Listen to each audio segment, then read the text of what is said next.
Do you know about the emperor who fled the throne, yet still managed to terrify the world's greatest empire? If stories like this pull you in, stay with us. Hit the subscribe button. It keeps these ancient voices alive. Tiberius began his life in the long shadow of Augustus, a boy groomed not for joy, but for duty.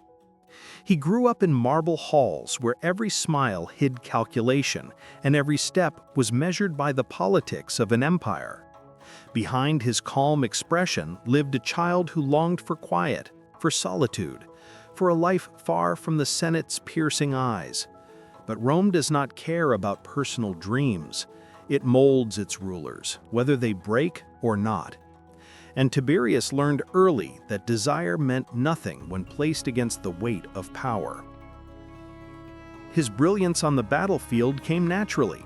Tiberius could read terrain like scripture and command legions with an icy precision that terrified Rome's enemies. He expanded borders, crushed rebellions, and earned the love of soldiers who would follow him into hell itself. Yet even in victory, he carried a heaviness. Like every triumph chained him tighter to a throne he never wanted. You know what came next. Augustus forced him into marriages crafted for politics, not affection. He tore Tiberius from the woman he loved and bound him to Julia, a union drenched in bitterness and betrayal. Rome saw an imperial heir, but Tiberius felt his life slipping further from him, replaced piece by piece with duty he could no longer refuse. The pressure grew, the walls tightened, and he withdrew, exiling himself to Rhodes in an attempt to escape the imperial machine. But this is where everything changed. When Augustus died, the burden fell fully upon him. Tiberius returned to Rome as emperor, but he arrived already exhausted, hollowed out by years of sacrifice. Yet for a time he brought stability. He strengthened borders, rebalanced finances, and guided the empire with a steady, almost reluctant hand. The Senate breathed easier, the people praised him, and Rome believed it had found a calm, controlled ruler. And Rome held its breath.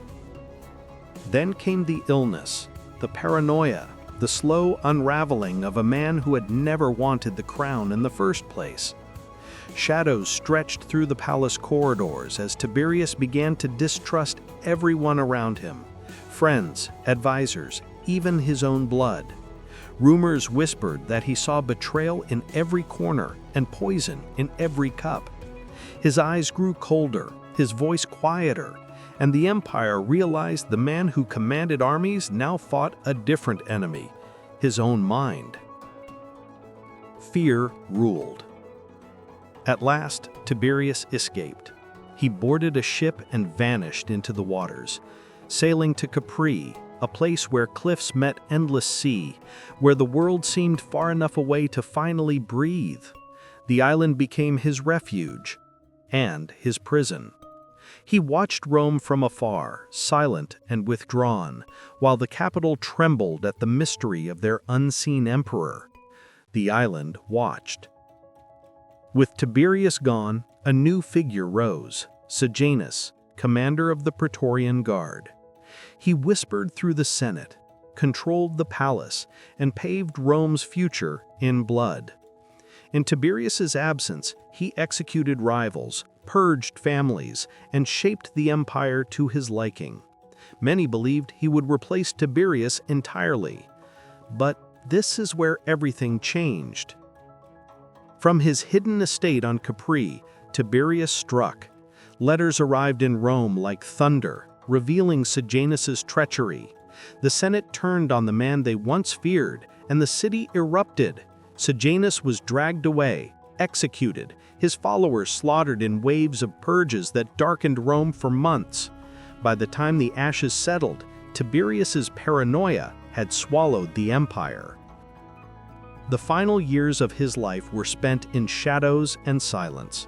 Capri became a kingdom of rumors, stories of cruelty, isolation, strange rituals, and nights filled with uneasy whispers.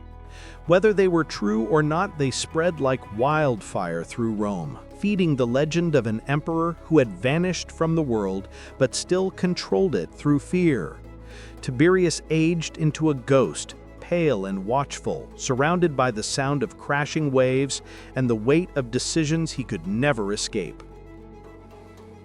He died quietly, far from the Senate chambers and battlefields that once defined him.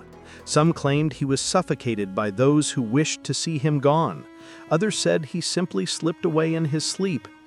When news reached Rome, the city exhaled, a breath held for too long.